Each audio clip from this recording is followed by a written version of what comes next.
dan ketiganya itu satu. Ya. Kalau saudara semakin mengenal, semakin mengerti akan pribadi Allah, ya, ada di dalam Sang Bapa, Sang Firman dan Sang Roh Kudusnya itu, saudara akan memiliki keintiman, ya, lebih lagi, ya, daripada waktu-waktu sebelumnya, ya. Semakin dekat, ya, semakin akrab, ya, karib dengan Tuhan. Hari ini hari Pentakosta, saudaraku, ya. Kalau bagi orang Kristen, hari Pentakosta itu hari pencurahan Roh Kudus. Tapi bagi orang Yahudi, hari Pentakosta itu sebetulnya mereka rayakan. Jadi ada dua perayaan Kristen yang bertepatan dengan hari raya orang Yahudi. Ya. Itu bukan hari raya Pondok Daun atau apapun, itu hari raya orang Yahudi, ya. Tapi yang kita rayakan ini Paskah, itu juga orang Yahudi merayakan Paskah, ya, walaupun mungkin berbeda yang dirayakan, ya, yaitu orang Yahudi merayakan keluar dari Mesir. Kalau kita Paskah itu kita merayakan Yesus mati di kayu salib untuk menebus dosa, gitu. Jumat Agung dan hari Minggunya bangkit, ya, untuk membebaskan kita dari maut, ya, sehingga maut telah dikalahkan, ya, maut atau kematian. Yesus mengalahkan maut dapat dikalahkan, kematian dapat dikalahkan, ya. Manusia itu bisa hidup lagi, gitu loh katanya. Manusia itu bisa nggak mati, gitu loh. Itu loh maksudnya. Keluar dari perbudakan maut, perbudakan dosa. Itu yang dirayakan orang Kristen. Pentakosta juga gitu, itu hari ke-50, Penta itu 50. Ya, orang Yahudi memperingati itu sebagai hari panen raya, saudaraku, panen. Ya, mereka rayakan panen raya dan puji Tuhan. Waktu mereka berkumpul, kita akan lihat nanti dalam Kisah Rasul pasal 2, hari raya Pentakosta. Dicatat di situ. Mereka berkumpul, para rasul sedang berdoa di mana di loteng Yerusalem itu, dan Roh Kudus turun, saudaraku. Kita lihat, ya, Kisah Rasul pasal 2. Ya, itu judulnya apa yang di kitab Anda? Pesta, ya. Oke, baca, saudaraku.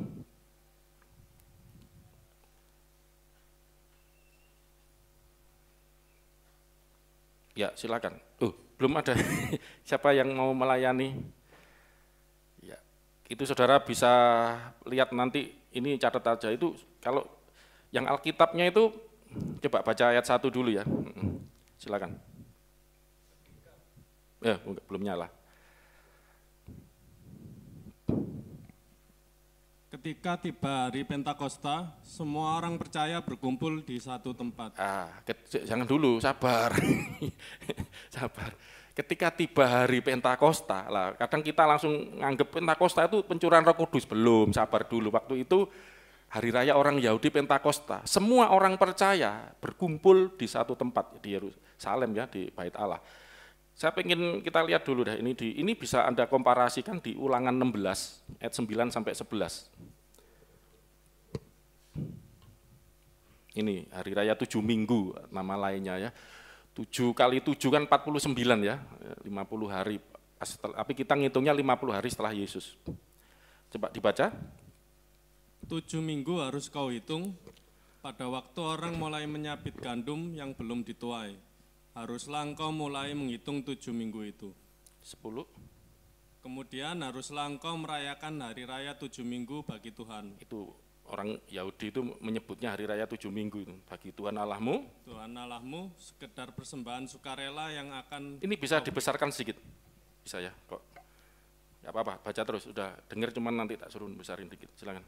Persembahan sukarela yang akan kau berikan sesuai dengan berkat yang diberikan kepadamu oleh Tuhan. Nah, ini bicara hari raya ini, karena orang Yahudi diberkati, orang Israel, mereka merayakan ini sebagai persembahan syukur, ya. Mereka diberkati, panen, gitu loh, saudara. Ya, ada yang nyebut hari raya panen, hari raya panen raya. Terus 11. Haruslah engkau bersukaria di hadapan Tuhan Allahmu, engkau ini dan anakmu laki-laki serta anakmu perempuan, hambamu laki-laki dan hambamu perempuan, dan orang Lewi yang di dalam tempatmu, dan orang asing, anak yatim dan janda yang di tengah-tengahmu. Jadi semua orang, hamba siapapun, orang Lewi itu orang-orang yang melayani, ya, di dalam rumah Tuhan, dan orang asing pun yang ada di tempatmu, maksudnya Orang asing itu orang yang di luar, orang Yahudi yang kepercayaan berbeda mungkin, orang yang pokoknya berbeda gitu ya, orang asing. Terus di tempat yang akan dipilih Tuhan Allahmu untuk membuat namanya disuruh diam di kumpul, sana. bersukaria, merayakan. Makanya tadi ayat Kisah Rasul pasal 2 ayat 1, mereka berkumpul di satu tempat. Dan tempat itu namanya kota Yerusalem, karena ayat Ulangan ini waktu itu belum, ya, waktu itu akan nanti dipilih. Kemudian akhirnya Tuhan memilih Yerusalem menjadi pusat daripada Bait Allah.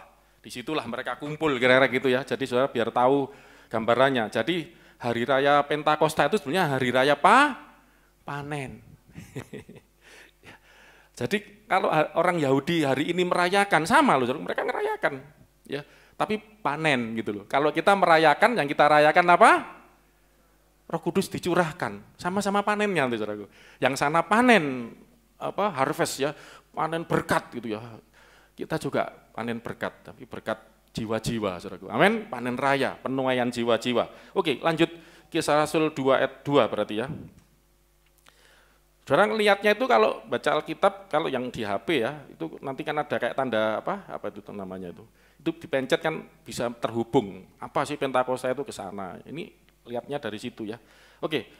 Ketika mereka sedang kumpul untuk merayakan hari panen tadi, saudaraku, di satu tempat di Yerusalem, di Bait Allah, tiba-tiba, ya, saudaraku, ayat 2, tiba-tiba turunlah dari langit suatu bunyi seperti tiupan angin keras yang memenuhi seluruh rumah. Waduh.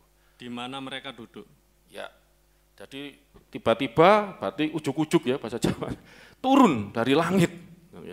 Bukan dari kanan, dari timur, dari sungai, dari gunung, enggak, dari langit. Pernah lihat enggak ada angin turun dari langit, saudaraku? Ya kan? Jadi ada suatu angin turun, ya saudaraku, dari langit, ya, suatu bunyi, ya, tiupan angin yang keras. Terus 3, dan tampaklah kepada mereka lidah-lidah seperti nyala api yang bertebaran dan hinggap pada mereka masing-masing. Nah, mereka ini adalah murid-murid Yesus yang sedang berdoa. Jadi waktu itu orang-orang itu kumpul semua di Yerusalem, lah merayakan ini, murid-murid juga merayakan tapi di rumahnya gitu ya. Sedang ada di rumah ya, di kota Yerusalem, di loteng Yerusalem. Dan ini yang terjadi, ini terjadi pada mereka. Saya mau mundur sedikit dulu, Kisah Rasul juga pasal 1, ini ada di ayat yang ke-4, enggak salah, coba. Apa yang terjadi ini sudah diberitahukan kepada Tuhan Yesus, mulai 4. Sebelum Yesus naik ke sorga, hari Minggu lalu sudah saya sampaikan. Pada suatu hari ketika ia makan bersama-sama dengan mereka, ia melarang mereka apa, saudaraku? Meninggalkan Yerusalem gitu. Karena sudah ngomong jangan meninggalkan, tunggu di sini ya, gitu loh. Dan menyuruh mereka tinggal di situ menantikan janji Bapa. Yang demikian katanya, telah kamu dengar ada janji Bapa. Apa itu? 5. Sebab Yohanes membaptis dengan air, tetapi tidak lama lagi kamu akan dibaptis dengan Roh Kudus. Ini, saudaraku. Kenapa disuruh nunggu di Yerusalem? Karena disuruh menunggu siapa? Loh, ya ini loh. Jangan tinggalkan Yerusalem. Jangan tinggalkan Yerusalem, ya. Karena apa? Mereka menantikan janji Bapa. Ayat 4 itu loh. Pada suatu kali makan bersama mereka, ia melarang meninggalkan Yerusalem, menyuruh mereka tinggal di situ, menantikan apa? Janji Bapa. Jadi Roh Kudus itu sudah dijanjikan gitu loh. Yesus juga sudah dijanjikan nanti akan menebus dosa. Ini juga ada, nah, Tritunggal itu munculnya seperti ini. Istilahnya itu, istilah Tritunggal baru muncul. Para murid ini pertama sebagai orang Yahudi mereka mengalami Yahweh, Allah yang kita sebut Bapa. Mengalami ada manusia Yesus Kristus ini kok ngomong Bapa di dalam aku dan Bapa satu. Kamu lihat aku, sama lihat Bapa. Mengalami sang anak, sang firman jadi manusia. Kemudian tidak lama sesudah itu 10 hari setelah Yesus naik ke surga, mengalami yang namanya nanti ada janji Bapa. Ya, yaitu kamu akan menerima Roh Kudus gitu loh. Nah, mereka juga belum ngerti Roh Kudus itu apa gitu ya. Tapi sebelumnya Yesus pernah ngajar ya, itu di pasal 14, 15, 16 itu nanti lain kali kita akan perdalam karena saya enggak ke sana dulu, itu panjang nanti kalau jelasin itu. Tapi intinya, dan terus terang banyak orang Kristen juga enggak ngerti Roh Kudus itu apa. Ya, Roh Kudus itu apa? Ya, sebelum kita lanjutkan membaca Kisah Rasul terjadinya Roh Kudus, Yesus pernah ngajar di Yohanes pasal 14 misalnya. Pasal 14, kita lihat ayat yang ke-15 mulai dan sampai 17. Jikalau kamu mengasihi aku, kamu akan menuruti segala perintahku. Ya, salah satu perintah Yesus, jangan tinggalkan Yerusalem. Waktu itu kumpul berapa orang? Nanti disebut enggak itu? 120 orang, nanti kita lihat, nanti ada 120 orang kumpul di situ. Saudara, kalau kita jujur ya, murid Yesus itu pernah disebutkan, pernah lihat penampakan Yesus 50 orang sekaligus, itu saya khotbah minggu lalu ya. Yang kumpul kok 120 gitu, nah mikir enggak saudara? Ya, jadi kalau saya lihat, ada orang itu yang mengikuti perintah Tuhan, ada orang yang separuh-separuh mengikuti perintah Tuhan, ada orang yang enggak sama sekali mengikuti perintah Tuhan.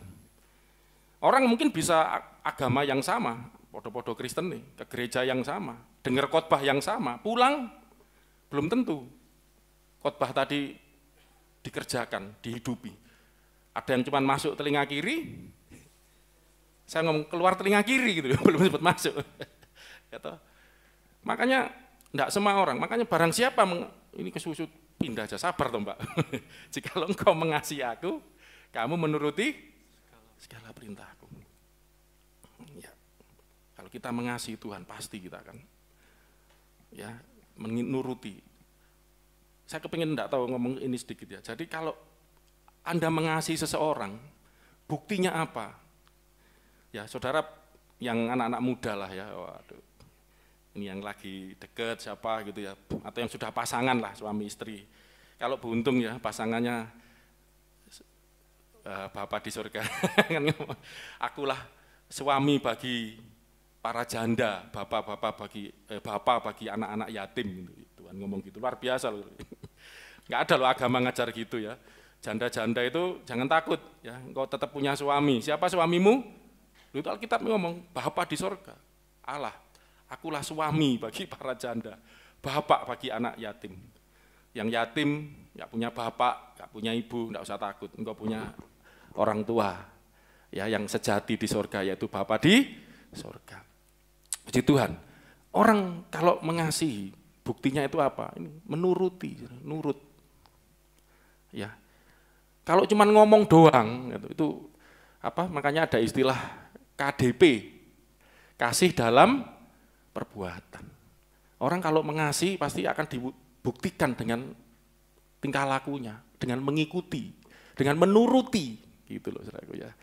Apa yang diinginkan oleh yang dikasih tadi gitu loh. Itu bukti cinta ya. Makanya saudara kalau ada orang ngomong I love you, ngomong tok, tapi gak nurut, gak ngikuti, bel kedes ya. Bahasa Perancisnya bel kedes ya Pak Ari ya. Ngomong sayang tok, yo suruh jokokno iku semua, ternorono, ngantuk aku, sopo iku ya. Ya, kalau orang mengasihi pasti akan mengikuti. Ya anak-anak muda ya, saya sampaikan kalau ada orang ngomong I love you ya, tunggu dulu ya. Dia buktinya itu apa? Nuruti apa yang akan mengikuti apa yang diinginkan ya. Enggak cuma ngomong doang, ada buktinya gitu ya, kasih dalam perbuatan. 16. Aku akan minta kepada Bapa. Tuhan Yesus akan minta pada Bapa sebagai sang sumber. Dan Ia akan memberikan kepadamu seorang penolong yang lain. Akan memberikan seorang penolong yang lain, yaitu Alon Parakleton. Ya. Supaya Ia menyertai kamu selama-lamanya. Parakleton, penolong yang lain. Itu kalau belajar tentang istilah lain itu Alon, Alos sama Eteros, mumet nanti tidak usah. Jadi yang lain tetapi itu memiliki kesamaan gitu ya. Supaya Ia menyertai kamu selama-lamanya. Roh Kudus itu akan diberikan untuk menyertai kita sampai kapan? Selama-lamanya. 17, perhatikan ini. Yaitu roh kebenaran. Roh Kudus itu roh kebenaran.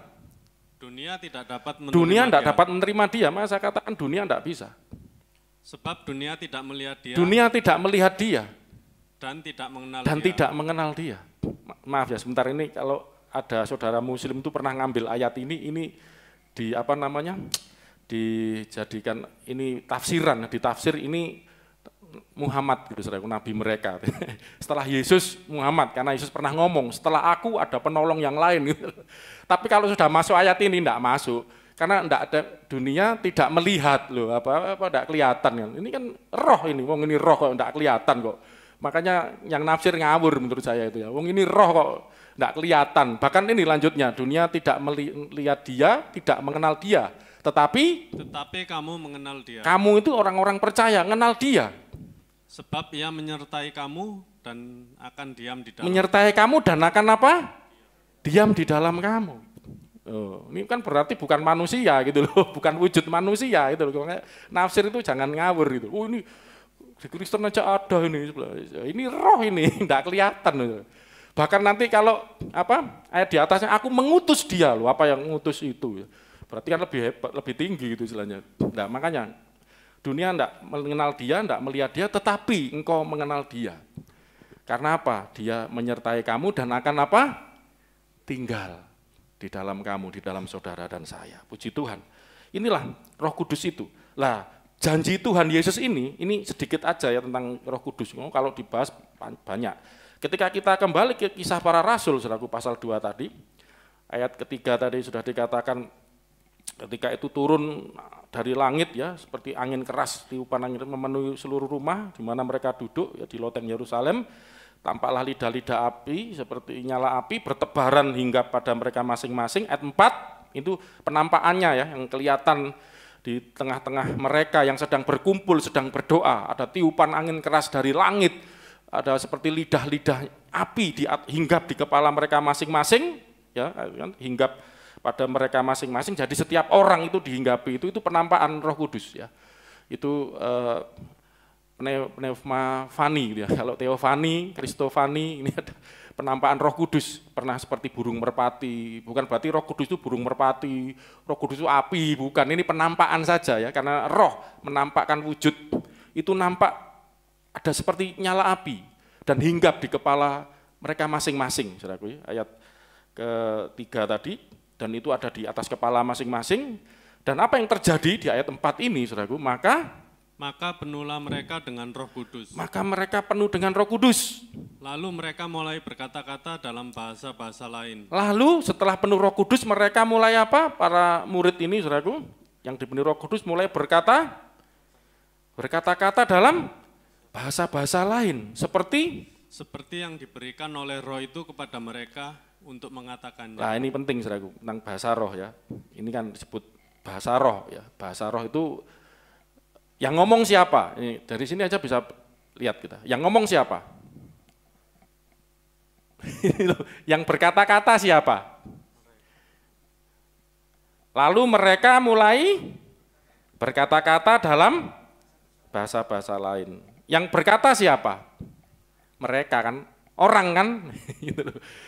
Tetapi orang yang berkata-kata ini, berkata-katanya ini kata-kata yang diberikan oleh siapa? Lah ini kan, diberikan oleh roh itu atau Roh Kudus itu kepada mereka untuk mengatakannya.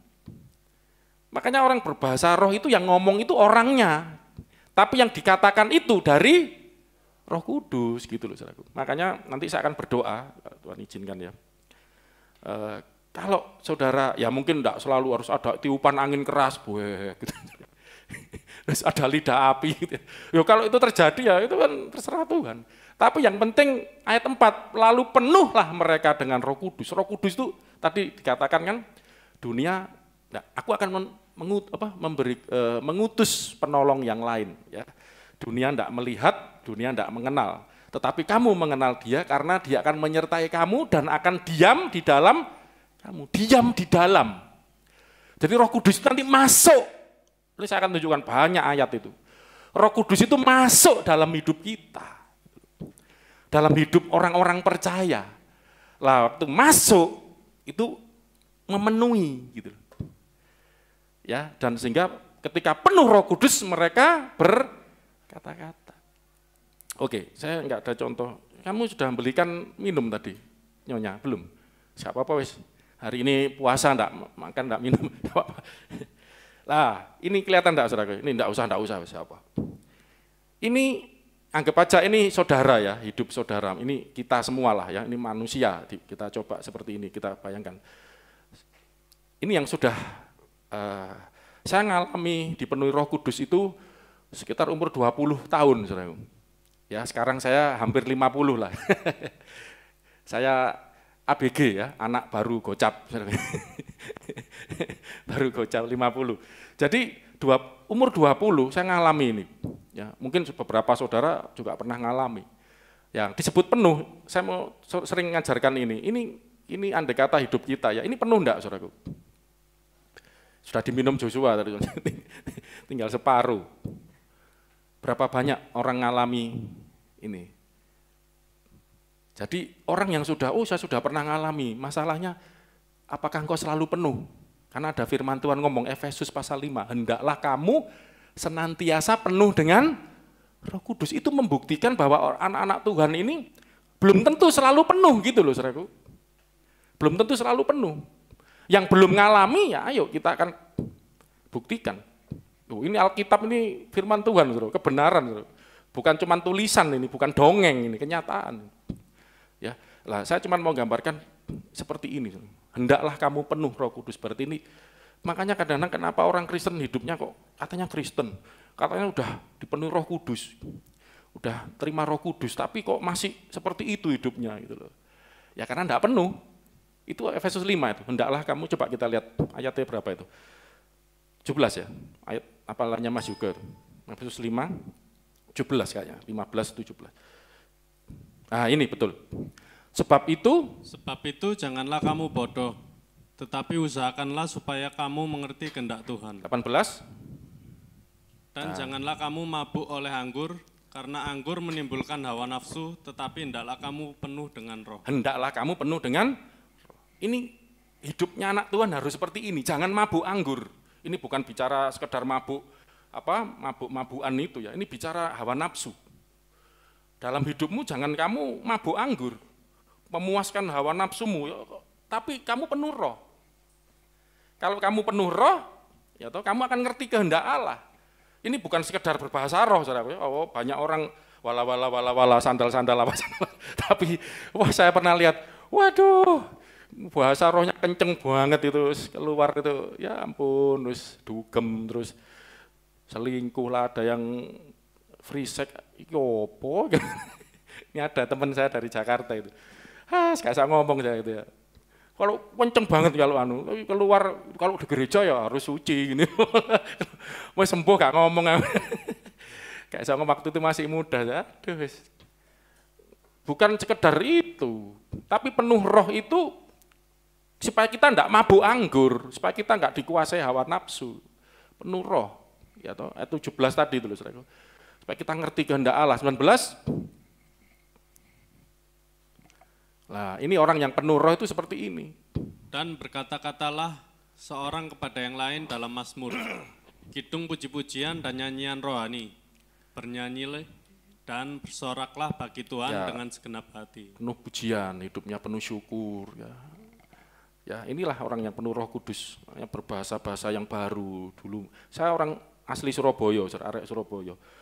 Saya dulu masih muda itu, saya bertobat umur 20 tahun ya, dijamah Roh Kudus, dipenuhi Roh Kudus, berubah ya, dipenuhi.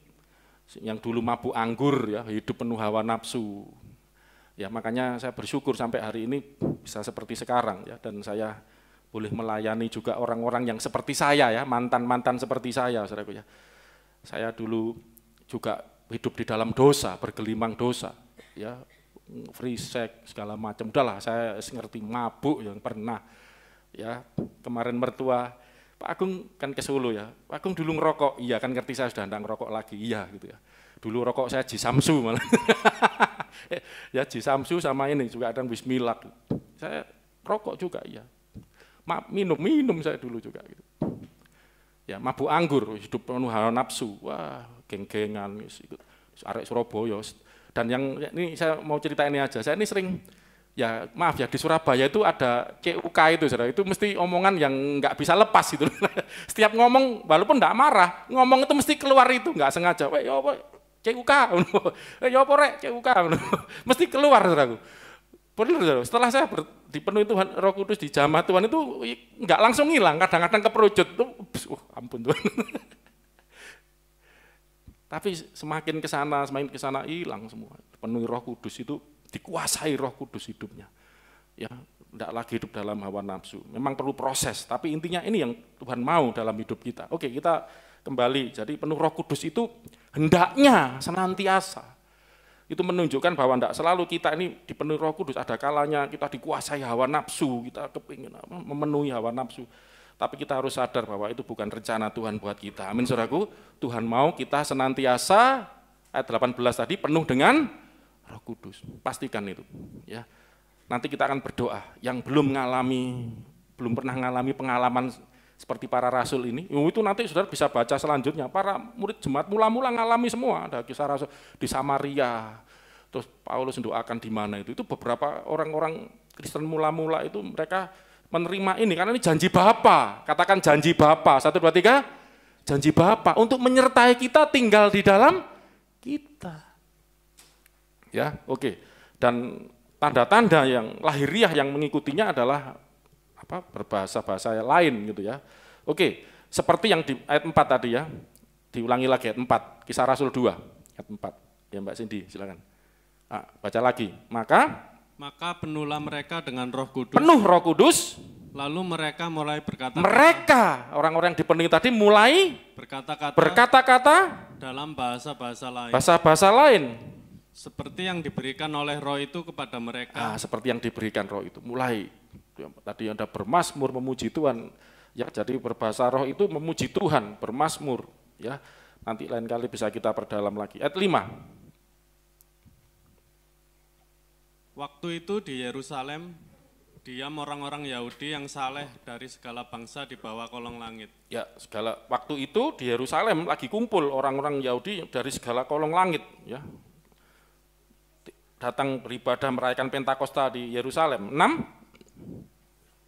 Ketika turun bunyi itu, berkerumunlah orang banyak. Mereka bingung karena mereka masing-masing mendengar. Rasul-rasul itu berkata-kata dalam bahasa mereka sendiri. Karena mereka ini datang dari mana? 7. Mereka semua tercengang-cengang dan heran, lalu berkata, bukankah mereka semua yang berkata-kata itu orang Galilea? Orang Galilea. Saudara kalau belajar tentang tipologinya situasinya orang Yahudi waktu itu, ada orang Yudea, orang Samaria, Galilea ya. Jadi orang Galilea itu dianggap orang-orang Yahudi yang kurang terpelajar, saudaraku ya. Mereka tidak seberapa paham di bahasa Ibrani itu dipakai oleh orang-orang yang terpelajar istilahnya gitu ya. Bahasa Ibrani. Kalau mereka bahasa Aram, bahasa pasaran, Aram. Ya waktu itu ada 4 bahasa, ada bahasa Yunani, ada bahasa Romawi untuk Yunani itu internasional, bahasa internasional, Romawi itu bahasa untuk pemerintahan karena dikuasai orang Romawi. Dan orang Galilea ini tidak seberapa paham dan Alkitab waktu itu bahasa Ibrani. Jadi makanya disebut juga orang-orang kurang terpelajar ya.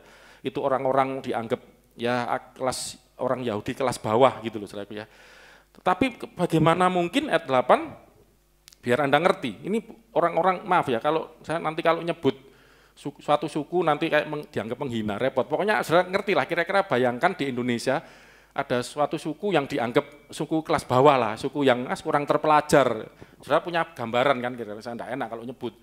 Mesti, wah itu pancen, mengkemproh, jorok, kurang berpendidikan, mesti kan kayak gitulah. Itu kira-kira seperti itu anggapan mereka. Ya, makanya beberapa kali mereka tercengang ketika melihat orang-orang murid-murid Yesus ini kan orang-orang Galilea kebanyakan ini kok begitu terpelajar, begitu luar biasa. Dan termasuk hari ini, bagaimana mungkin kita masing-masing mendengar mereka berkata-kata dalam bahasa kita sendiri, yaitu bahasa yang kita pakai di negeri asal kita. Bahasa mana saja? 9?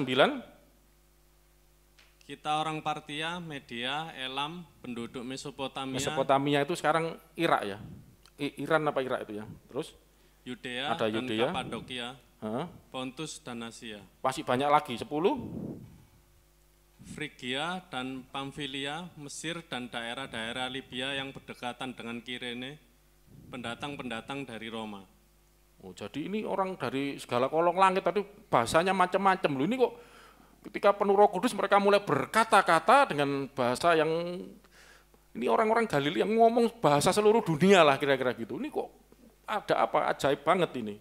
Ya toh, terus 11 Baik orang Yahudi maupun penganut agama Yahudi, orang Kreta dan orang Arab. Nah, ini orang Arab juga, berarti juga bahasa Arab itu yang muncul itu.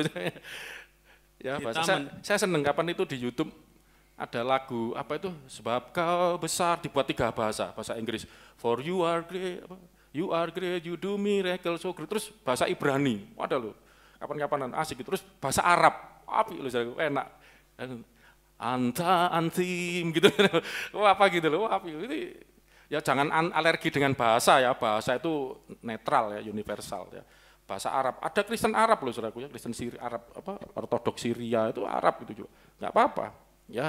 Makanya Allah, kita nyebut Allah juga nggak apa-apa itu ya, apa namanya itu bahasa Arab untuk Allah kok ya, kita kan orang Indonesia Allah nggak apa-apa. Cuman agak bedanya Isa Al-Masih, kalau orang Arab itu Kristen nyebut Yasu Al-Masih gitu loh, Yasu Al-Masih ya. Kalau Ibrani Yasua Hamasyah gitu ya. Jadi Yasu Masih, Yesua Hamasyah. Kalau bahasa Yesus Kristus itu dari bahasa Latin, Yesus Kristus. Kalau Yunani Yesus Kristos gitu. Yesus Kristos, os pokoknya. Nah, ini enggak masalah gitu loh bahasa ya. Tapi mereka mendengar ya, orang Arab, mereka ngomong apa? Kita lanjutkan. Kita mendengar mereka berkata-kata dalam bahasa kita sendiri. Jadi masing-masing itu jadi ngerti. Ngomong dalam bahasa seluruh dunia itu tadi. Tentang apa? Lah ini saudaraku. Tentang perbuatan-perbuatan besar yang dilakukan Allah. Nah ini yang diucapkan oleh para rasul, para murid waktu itu yang dipenuhi Roh Kudus. 12. Mereka semuanya tercengang-cengang dan sangat termangu-mangu sambil berkata seorang kepada yang lain, apakah artinya ini? Apa ini? Ada apa ini? 13. Nah ini yang nyindir ini. Tetapi orang lain menyindir, mereka sedang mabuk oleh anggur manis. Ya ada juga untuk orang-orang, ketika saya pertama kali dipenuhi Roh Kudus ya, ada orang yang ngomong, wong gendeng gitu ya, wong gak lapo-lapo, terus ngomong boso apa ini? Roma, supaya kadang-kadang saudara saya ngomong gini, nanti ketika Anda dipenuhi Roh Kudus, mulai berkata-kata bahasa yang lain, kalau ada orang ngomong kamu kayak orang gila, itu dari dulu sudah terjadi. Ya. Dan Roma pasal 8 ayat 26, coba 26. Roma 8, sampai 2 Samuel, Mbak. Hebat. Roma 8, tidak apa-apa. Coba baca. Demikian juga Roh membantu kita dalam kelemahan. Tadi kan yang ngomong mereka, kita, ya anak-anak Tuhan, yang orang-orang percaya ngomong sesuai dengan kata-kata yang dikaruniakan, diberikan oleh Roh itu, Roh Kudus.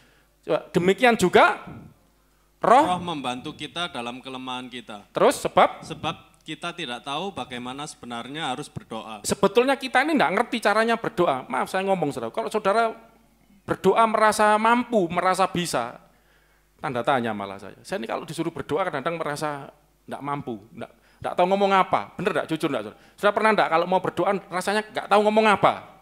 Loh itu sudah di firman Tuhan ada.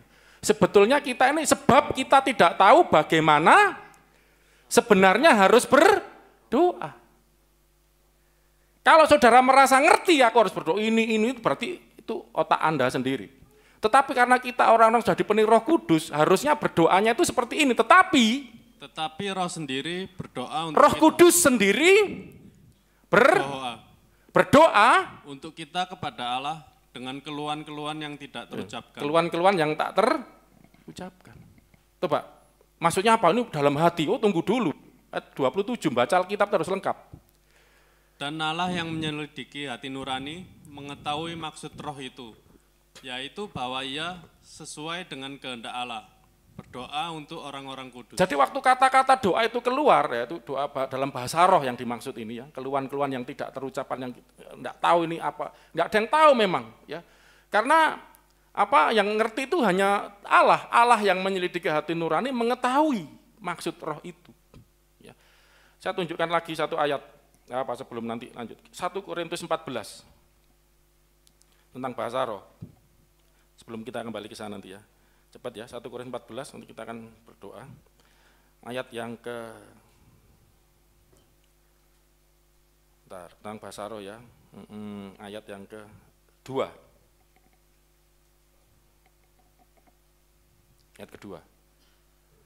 Siapa yang berkata-kata dengan bahasa roh, tidak berkata-kata kepada manusia. Jadi kalau berbahasa roh itu ngomong tidak kepada, saya kalau ngomong sama Ober ya, ini Ober namanya, orang beriman, lama enggak ketemu.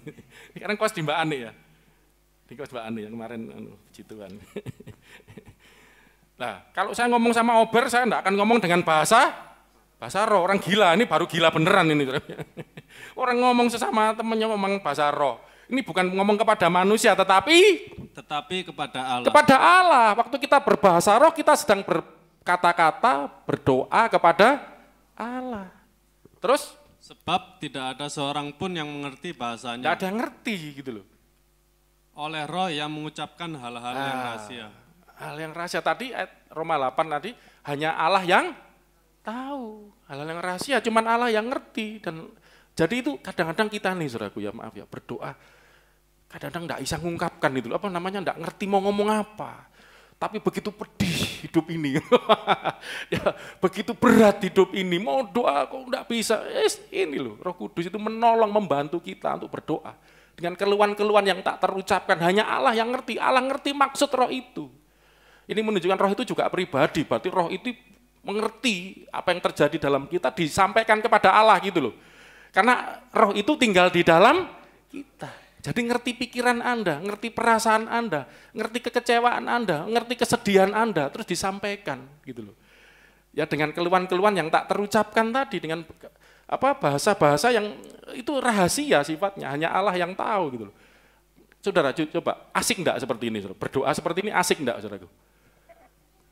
Loh, kenapa orang ngomong ini gila? Kenapa orang ngomong ini aneh ya? Karena kamu enggak ngalami, saya ngalami.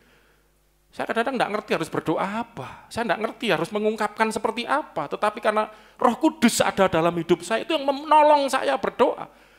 Bahasa-bahasa yang saya sendiri enggak ngerti gitu loh, ini apa? Tapi itu mewakili apa yang saya rasakan, dan Allah yang menyelidiki hati nurani tadi mengerti maksud roh itu. Hanya Allah yang tahu, ya toh. Berdoa kepada Allah, hanya Allah yang tahu. Amin, saudaraku. Dan ini yang terjadi gitu. Para murid itu, ya, kan aku tidak meninggalkan kamu seperti yatim piatu, waduh, tapi akan mengirim Roh Kudus ya untuk mengurapi ya anak-anaknya itu. Kita kembali ke Kisah Para Rasul 2 tadi. Ya, sekarang ayat berapa itu? Kisah Rasul 2 ayat berapa? Terakhir tadi? 7 ya sekarang ya. 7 sudah ya, sudah jauh kok ini. 14. Oh, yang disindir kan 13 tadi sedang mabuk, nggak usah heran ya, karena dikira orang gila kadang-kadang saudara, ini doa opo ya, karena bahasa yang enggak ada yang tahu. Memang kita bukan ngomong sama manusia. Bagi manusia dianggap gila, dianggap aneh, tapi bagi Tuhan enggak. Aku tahu yang kamu rasakan, aku tahu yang ada dalam hidupmu, aku tahu yang kau pikirkan. Ya, karena roh itu berdoa, sedang berdoa. Dan yang menaruh kata-kata itu, makanya nanti saudara, kalau saya mendoakan, kita berdoa bersama-sama. Saudara nggak usah jadi yang ngomong itu Anda gitu loh. Tapi Tuhan itu akan menaruh kata-kata itu dan itu keluar nanti. Ya, bahasa Inggrisnya from your belly, dari dalam ini. Saya nggak, itu keluar. Itu seperti membawa semua beban gitu, luar biasa ya. Nanti kita berdoa ya.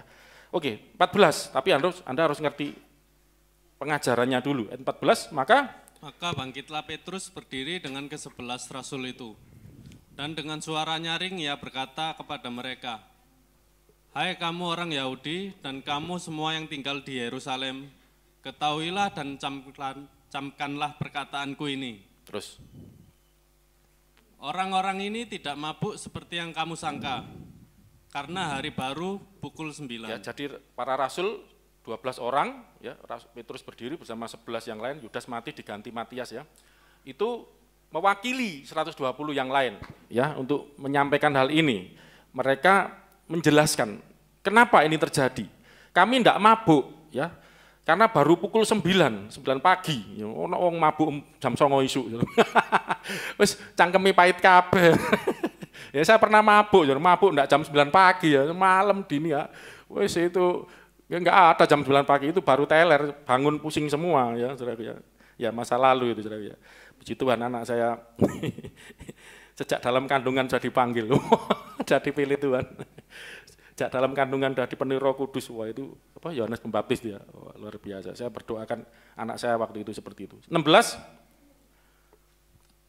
Tetapi itulah yang difirmankan Allah dengan perantaraan Nabi Yoel. Tapi yang terjadi pada kami ini bukan karena kami mabuk, kami gendeng, tidak. Tapi yang terjadi pada kami ini sudah dinubuatkan oleh kitab suci, itu kan orang-orang Yahudi semua ya, yang dari sebar dari seluruh kolom. Mungkin mereka lagi kumpul ibadah Pentakosta, hari raya 7 minggu, hari raya panen raya itu, dan ketika terjadi itu mereka datang ke loteng itu, mereka ini ada apa ini?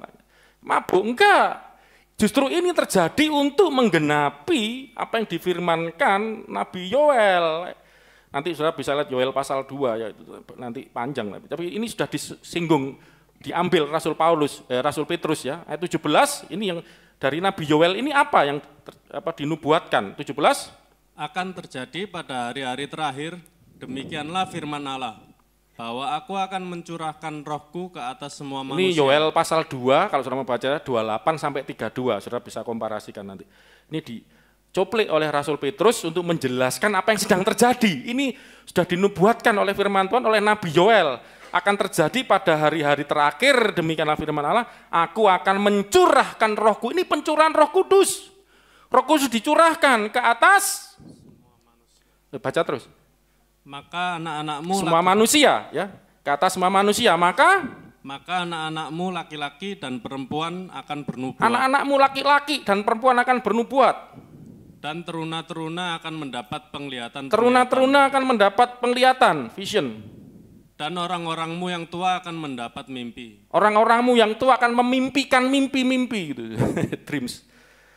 Dapat mimpi. Terus 18. Juga ke atas hamba-hambaku laki-laki dan perempuan akan kucurahkan rohku pada hari-hari itu dan mereka akan bernubuat. Yang terjadi akan ada pencurahan Roh Kudus sehingga umat Tuhan, singkat cerita laki-laki, perempuan, semua tidak pandang bulu, hamba laki-laki, hamba perempuan, tidak ngandang kasta. Semua yang percaya kepada Yesus, yang jadi umat Tuhan akan diberikan, dicurai oleh Roh Kudus. 19. Dan aku akan mengadakan mujizat-mujizat di atas, di langit, dan tanda-tanda di bawah, di bumi, darah dan api, dan gumpalan-gumpalan asap. Karena hari Pentakosta akan ada lawatan Tuhan. Ya toh? Tadi kita nyanyi, bekerjalah ya Roh Kudus, bertakhtalah lebih lagi urapanmu, lawatanmu. Jadi, ada lawatan Tuhan, ini bicara lawatan, ini bahasa kiasan, bahasa syair ya, tanda-tanda di langit, tanda-tanda di bumi, mujizat, ada darah, api, itu bicara ada lawatan Tuhan nanti, ada goncangan, ada satu kegerakan yang dahsyat. Ya, 20, matahari akan berubah menjadi gelap gulita dan bulan menjadi darah, sebelum datangnya hari Tuhan, hari yang besar dan mulia itu. Terus, dan barang siapa yang bersuruh kepada nama Tuhan akan diselamatkan. Ini Nabi Yoel ya, diambil dari pasal 2, ayat 38 sampai 32. Terus 22, Rasul Petrus melanjutkan ngomong apa? Hai orang-orang Israel, dengarlah perkataan ini, yaitu yang aku maksudkan ialah Yesus dari Nazaret, seorang yang telah ditentukan Allah, dan yang dinyatakan kepadamu dengan kekuatan-kekuatan dan mujizat-mujizat, dan tanda-tanda yang dilakukan oleh Allah dengan perantaraan Dia di tengah-tengah kamu seperti yang kamu tahu. Ya, tentang Yesus yang dari Nazaret yang sudah dikenal waktu saya mengadakan mujizat, mati bangkit lumpuh, itu terkenal Yesus waktu sudah dikenal. Kan makanya ngomong itu Yesus dari Nazaret itu loh, yang penuh dengan mujizat itu. Dia 23. Dia yang diserahkan Allah menurut maksud dan rencananya telah kamu salibkan. Berarti kan orang-orang itu yang menyalibkan kan, ngerti berarti. Ini yang kamu salibkan, yang kita minggu lalu waktu saya khotbahkan itu kan terjadi gempa bumi, kubur-kubur terbelah itu kan dahsyat itu saudara. Terus bangkit, mereka tahu. Cuman saya enggak tunjukkan ayat orang-orang Yahudi ahli Taurat itu, imam-imam kepala itu karena takut ya. Takut itu terus menyuap tentara yang jaga kubur, sama diomong bahwa dicuri mayatnya gitu loh. Dan murid-murid ini yang dituduh mencuri itu kan isu-isunya ya. Mereka berdiri di situ, enggak, kami enggak mencuri. Yang terjadi ini terus karena Yesus yang dari Nazaret itu, jadi gini loh saudara, intinya ini ada apa ini? Kenapa ada pencurahan Roh Kudus? Kenapa Roh Kudus? Itu karena pertama dinubuatkan oleh Nabi Yoel, ada firman Tuhan, sudah dinubuatkan, janji Bapa ini. Yang kedua, dan ini terjadi karena Yesus Kristus itu loh. Yesus yang melakukan mujizat-mujizat yang luar biasa itu. Dan Yesus ini, dia yang diserahkan Allah, yang kamu salibkan itu loh. Ya, kamu bunuh oleh tangan bangsa-bangsa durhaka. Nah, ini orang Romawi kan, melalui penyalipan itu. Ya, karena orang Yahudi tidak kenal penyalipan, hukum rajam. Tapi sampai disalib ini kan orang-orang, maksudnya orang-orang kafir, orang-orang bangsa di luar Yahudi, orang-orang Romawi menyalib melalui Pintus Pilatus itu kan, itu loh Yesus yang kamu salibkan itu 24. Nah ini. Tetapi Allah membangkitkan dia dengan melepaskan dia dari sengsara maut, karena tidak mungkin ia tetap berada dalam kuasa maut itu. Nah, yang kamu salibkan mati itu Tuhan bangkitkan. Ya, karena tidak mungkin dia tetap dalam maut. Kenapa? Ada lagi nubuatan 25, sebab Daud berkata tentang dia. Ini Daud itu di Mazmur ya, menuliskan tentang ini. Jadi ini sudah ribuan tahun sebelumnya sudah dinubuatkan. Aku senantiasa memandang kepada Tuhan. Ini bicara Sang Mesias ya, nubuatan Sang Mesias sedang ngomong, aku senantiasa memandang pada Tuhan. Karena ia berdiri di sebelah kananku, aku tidak goyah. Ya makanya istilah di sebelah kanan, satu lain kali akan khotbah khusus, itu bukan bicara harafiah, benar-benar sebelah kanan itu disertai. Ya, aku selalu memandang Tuhan. Ini memang WA grup yang saya berikan saudara itu mendului khotbah saya kadang-kadang. Jadi saya sudah sampaikan ini teladan Yesus ya, Yesus sebagai manusia yang kita teladani ini dalam keadaan sebagai manusia mati, yang mati itu kemanusiaannya. Allah enggak pernah mati. Firman Allah enggak, ya kan firman yang jadi manusia, firman Allah itu enggak mati. Yang mati itu manusia, tubuh yang dipakai, yang jadi tubuh yang keluar dari Maria ini loh yang mati saudara. Tapi firman yang keluar dari Allah, ya, kita kan sudah belajar, Yesus itu keluar dari Allah sebagai sang firman. Tubuhnya keluar dari Maria, inilah menjadi manusia itu seperti itu. Ya. Makanya disebut inkarnasi, itu di dalam, karne itu daging, di dalam daging. Allah di dalam daging, firman dalam, yang mati itu dagingnya. Dan sebagai manusia, Yesus sebagai Mesias, manusia dia berkata, aku memandang Tuhan, dia berdiri sebelah kananku, aku tidak goyah, 26. Sebab itu hatiku bersukacita dan jiwaku bersorak-sorak. Bahkan tubuhku akan diam dalam. Nah, ini bicara tubuh Yesus ini, saudaraku ya. Sebab 27. Sebab engkau tidak menyerahkan aku kepada dunia orang mati, dan tidak membiarkan orang kudusmu melihat kebinasaan. Jadi Yesus itu sebagai manusia, saudara. Kita harus teladani, saudara. Ya. Dia berserah benar sebagai manusia itu. Dia berkata, aku selalu memandang kepada Tuhan. Ini kan enggak minggu lalu saya ngajar. Dalam hidupmu bersama adalah kita menaruh, dalam perlombaan iman yang diwajibkan bagi kita, hendaklah kita melakukannya dengan mata yang tertuju pada Yesus. Gitu loh. Maksudnya kita meneladani Yesus yang dengan tekun menanggung hinaan, menanggung penderitaan itu. Nah, Yesus sebagai Mesias, sebagai manusia, dia menyebut aku memandang Allah. Aku percaya kepada Tuhan, dia tidak akan membiarkan ya orang menyerahkan aku kepada dunia orang mati. Engkau tidak membiarkan orang kudusmu melihat kebinasaan. Ya, jadi memiliki pengharapan kepada Allah. 28. Engkau memberitahukan kepadaku jalan kehidupan. Engkau akan melimpahi aku dengan sukacita di hadapanmu. Inilah dalam penderitaannya Sang Mesias benar-benar berserah kepada Tuhan, Bapa di sorga, sebagai dalam keadaan sebagai manusia. Ayat 29. Saudara-saudara, aku boleh berkata-kata dengan terus terang kepadamu tentang Daud, bapa bangsa kita. Ia telah mati dan dikubur, dan kuburannya masih ada pada kita sampai hari ini. Kenapa Rasul Petrus menyinggung Daud? Karena pada waktu itu orang Yahudi menganggap nanti Daud, jadi Mesias itu adalah Daud. Mereka menganggap itu Daud. Ya. Karena mereka masih percaya nanti akhir zaman akan datang Elia gitu loh. Ya, jadi nanti ini Mesias itu Daud. Lah, Rasul Petrus menyatakan Daud itu udah mati. Daud itu kuburannya itu masih ada pada kita sampai hari ini gitu loh. Tetapi 30, Tetapi ia adalah seorang nabi dan ia tahu bahwa Allah telah berjanji kepadanya dengan mengangkat sumpah bahwa ia akan mendudukkan seorang dari keturunan Daud sendiri di atas tahta. dari keturunan Daud. Ya, makanya Yesus sebut anak Daud. Yesus anak. Jadi Mesias itu keturunannya Daud. Dan itu Tuhan berjanji kepada Daud di kitab Mazmur, nanti aku akan mendudukkan anakmu ya di atas takhta. Terus 31 cepat ya waktu. Karena itu ia telah melihat ke depan dan telah berbicara tentang kebangkitan Mesias. Nah, yang disebut Mesias itu.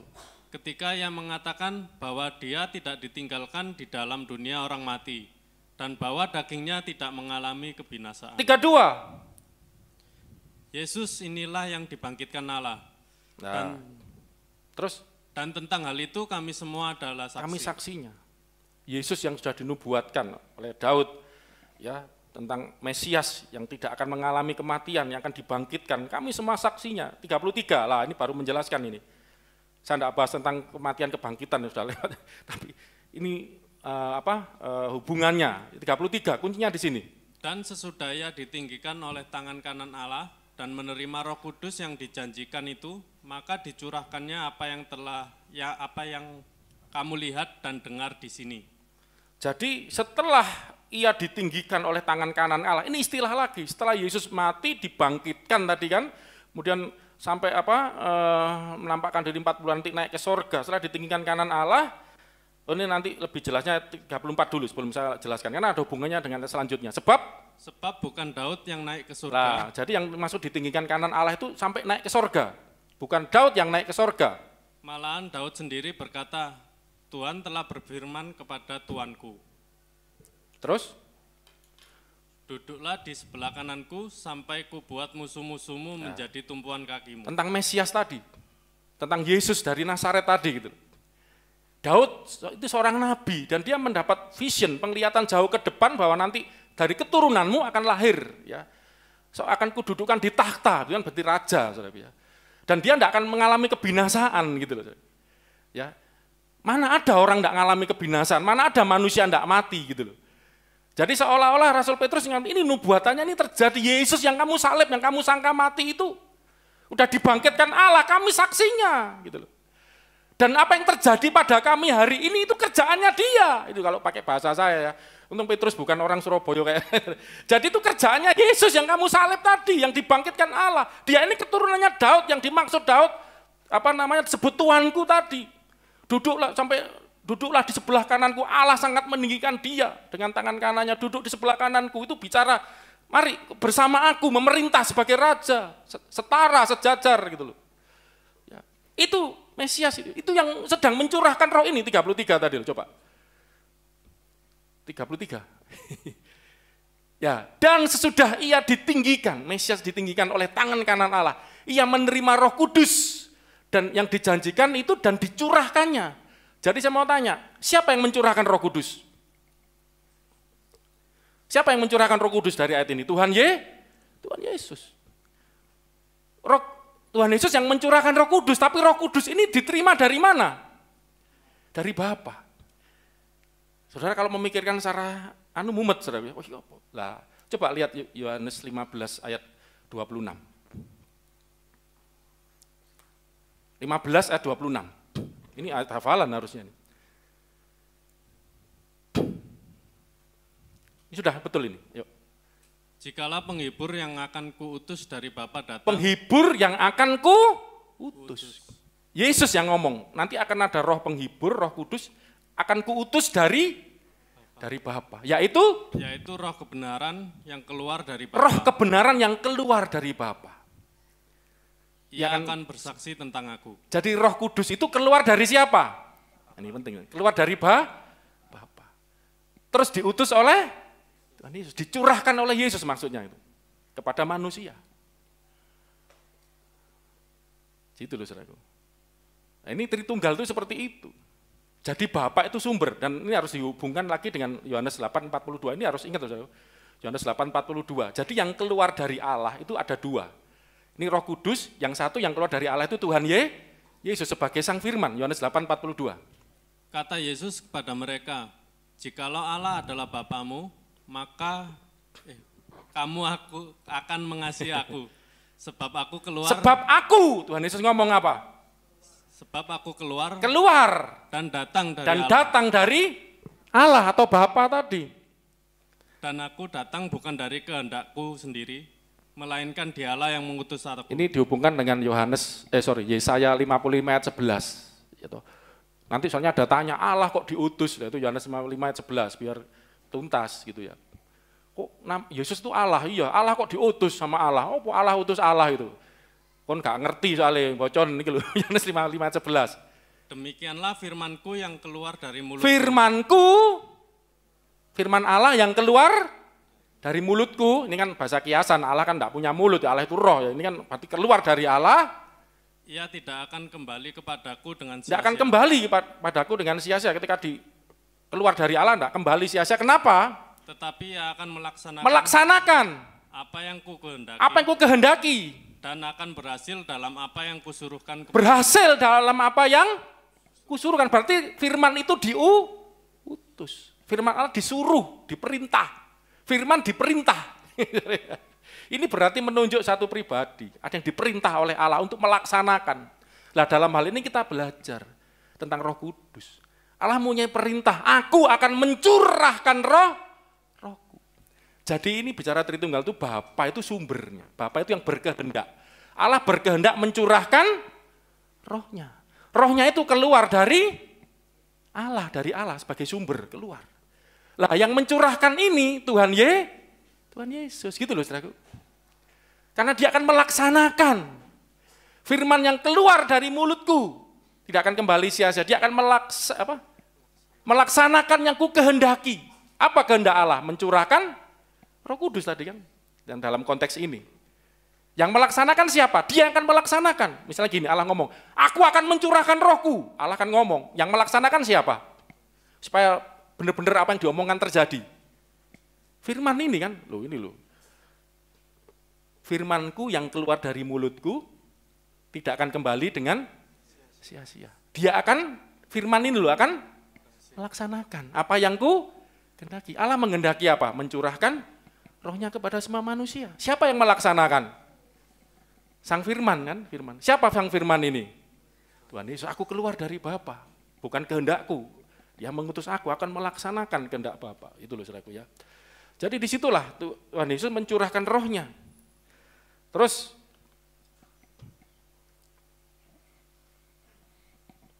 35, duduklah sampai tumpuan kakimu. 36, nah ini penting saudara.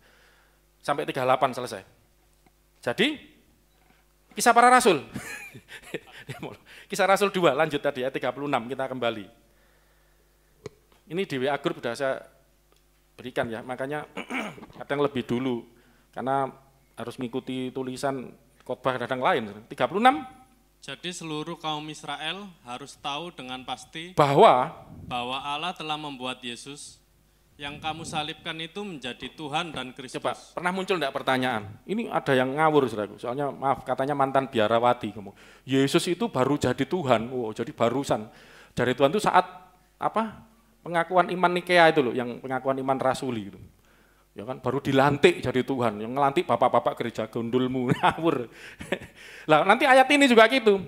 Yesus yang kamu salibkan itu menjadi Tuhan dan Kristus. Berarti Yesus baru jadi Tuhan dan Kristus dilantik oleh Bapa.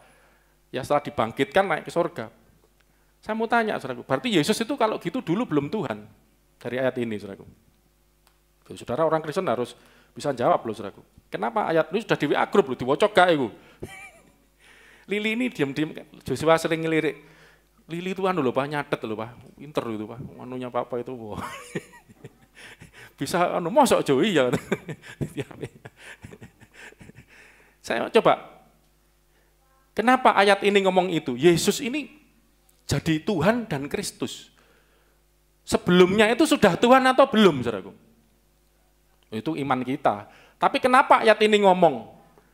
Ya toh, bahwa Allah itu membuat Yesus jadi Tuhan.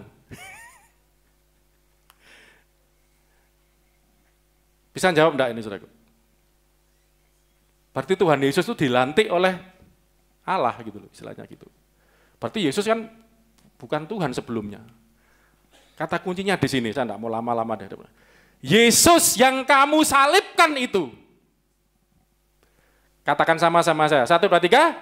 Yesus yang disalib itu yang dijadikan Tuhan dan Raja. Jadi bicara apa? Yesus dalam kemanusiaannya. Sebagai sang firman yang keluar dari Allah kan enggak mungkin disalib, mati. Yang mati kan tubuhnya. Gitu. Jadi yang dijadikan Tuhan dan Kristus, Tuhan dan Raja adalah Yesus yang kamu salib itu. Itu loh.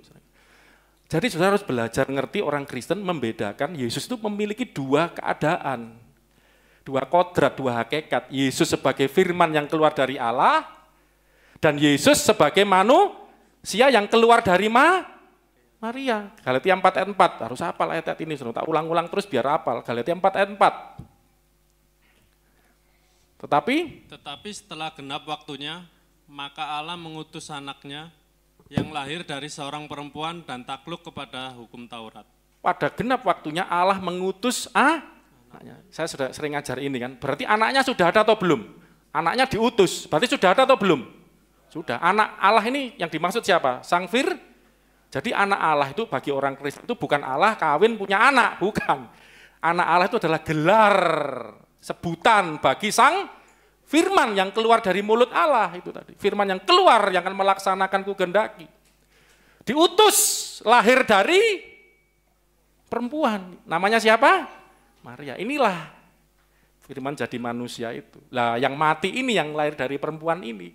Dibangkitkan, naik ke sorga, duduk di sebelah kanan Allah. Terus mencurahkan Roh Kudus. Gitu. Makanya di sorga, ini penting saudaraku ya. Yesus itu ada di sorga. Dengan tubuh yang dibangkitkan ini tadi. Saudara. Itu lain kali kita akan belajar terus. Masih ada di surga, Yesus masih hidup. Makanya kita nyanyi, Yesus hidup. Apa saudaraku? Dia bangkit dan naik ke surga. Siapkan tempat bagi. Nanti kita pun yang percaya Yesus, tubuh kita yang loro-loro niki saudaraku ya, encoke kumat, Joshua baru buku sakit kemarin belajar lama ya, enggak duduk ya. Ini yang penuh dengan kelemahan ini, saudaraku ya. Nanti diubah, ya seperti tubuhnya Yesus dibawa naik ke surga. Amin, saudaraku. Dibawa bersama-sama dia. Yesus sudah memulai dulu. Makanya yang percaya Yesus dijamin gitu. Ya, kau akan bersama-sama dengan aku. Ini yang dijadikan Tuhan itu yang ini yang dimaksud. Yesus yang disalibkan, yang keluar dari Maria, perempuan ini. Ya, oke, kembali cepat. Kisah Rasul 2 ayat 37 ya, 38 selesai, kita doa. Kisah Rasul 2 ayat 37. Ketika mereka mendengar hal itu, hati mereka sangat terharu. Nah, ketika mendengar tentang apa yang disampaikan oleh para rasul ini, Rasul Petrus terutama, mereka terharu, lalu mereka bertanya kepada Petrus dan rasul-rasul yang lain, apakah yang harus kami perbuat, saudara-saudara? Ketika mereka mendengar tentang Yesus yang disalibkan itu, yang mati bangkit, yang ditinggikan, ini yang menggenapi firman Tuhan, janji Tuhan tentang Daud. Nanti akan ada keturunan Daud yang duduk di atas takhta, dan takhtanya itu di sebelah kanan Allah. Takhtanya itu memerintah bersama Allah, bahkan yang sekarang sedang mencurahkan Roh Kudus, yang melaksanakan perintah Allah untuk memenuhi manusia dengan Roh Kudus. Ketika mereka dengar, aduh, apa yang harus kami lakukan? Terharu, ini kami baru ngerti ini, kami tidak ngerti. Selama ini kami menganggap Yesus itu manusia biasa, kami menganggap tidak kenal Yesus. Setelah kami tahu apa yang harus kami lakukan, 38, sama-sama. Jawab Petrus kepada mereka, bertobatlah dan hendaklah kamu masing-masing memberi dirimu dibaptis dalam nama Yesus Kristus untuk pengampunan dosamu. Maka kamu akan menerima karunia Roh Kudus. Bertobat dan beri diri dibaptis dalam nama Yesus Kristus. Banyak orang bertobat. Bertobat itu agama apapun ngajar bertobat, berubah. ojo nakal lagi ya, jangan mursal lagi, jangan rusak lagi, jangan jahat lagi, bertobat. Tapi kita beda, bertobat dalam nama Tuhan Yesus, itu ada bedanya. Kalau orang bertobat tanpa Yesus, kebanyakannya bertomat. Bertobat terus, kumat. Tapi kita bertobat di dalam nama Yesus dan memberi diri dibaptis untuk menerima apa? Ini bedanya. Karena ketika kita bertobat dalam nama Yesus, kita menerima pengampunan dosa. Kalau orang bertobat di luar Yesus, itu hanya usahanya sendiri. Dia tidak terima pengampunan dosa. Karena Yesus mencurahkan darahnya, itu untuk menghapus dosa. Dosa tidak bisa dihapus dengan rinso, dengan sabun, soklin, apapun itu. Baju bisa dibersih, itu aja enggak, kadang-kadang masih tidak terlalu bersih. Apalagi dosa, dosanya bisa dibasuh, dibersihkan, clean, suci, bersih. Hanya dengan darah Yesus. Ini bedanya darah Yesus, ini yang menyucikan. Dan maka, ini saudaraku, kamu akan menerima Roh Kudus. Maka apa? Perlu percaya Yesus dulu, karena Dia yang mencurahkan Roh Kudus kok. Loh, kalau kamu tidak percaya Yesus, bagaimana bisa terima Roh Kudus? Wong yang terima kuasa mencurahkan, yang melaksanakan itu adalah Tuhan Yesus. Seperti penciptaan alam semesta ini, Allah yang berfirman, Yesus yang melaksanakan penciptaan. Makanya firman itu yang mencipta. Seperti ini, saudara. Makanya kita akan akhiri ya, kalau saudara mau jadi anak Tuhan sungguh-sungguh. Sungguh-sungguh, bukan sekedar KTP-mu Kristen. Bukan sekedar engkau jadi anggota gereja, betul-betul engkau jadi anak Tuhan. Ya, Tuhan percaya Yesus menerima pengampunan dosa. Dan Roh Kudus memenuhi hidupmu. Engkau disucikan. Ya, menjadi anak-anaknya. Terakhir nih, Roma 8 ayat 14 ini ayat yang saya pikir orang Kristen harus ngerti semua. Sambil musik bisa maju, Joshua, Roma 8:14 dibaca. Semua orang yang dipimpin Roh Allah adalah anak Allah. Ayo sambil bangkit berdiri baca sama-sama dengan saya. 1, 2, 3. Semua orang yang dipimpin Roh Allah adalah siapa? Dengan kata lain, Anda akan disebut anak Allah ketika Anda dipimpin oleh Roh Allah. Tanpa Roh Allah, kita bukan siapa-siapa. Makanya mari pada peringatan Pentakosta hari ini, pencurahan Roh Kudus, aku akan mencurahkan Rohku, kata Tuhan, kata Bapa di sorga. Dan Yesus sudah menerima Roh itu untuk dicurahkan. Mari yang percaya kepadaku, datang. Aku akan memberikan penolong yang lain, Roh Kudus, Roh Allah yang keluar dari Allah untuk mengurapi kita semua. Mari kita berdoa. Haleluya. Lagu tadi ya.